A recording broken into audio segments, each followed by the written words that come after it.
আসসালামু আলাইকুম আমার ভাই বোন বন্ধুরা, আশা করি আপনারা সবাই অনেক ভালো আছেন। আমি অনেক ভালো আছি।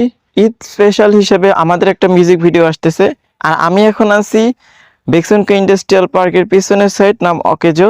আর এখানে আমরা নতুন মিউজিক ভিডিও শুট করব। তো খুব শীঘ্রই আমরা মিউজিক ভিডিওটা দেব, অপেক্ষা করুন। খুব ভালো একটা ভিডিও আপনারা দেখতে পারবেন।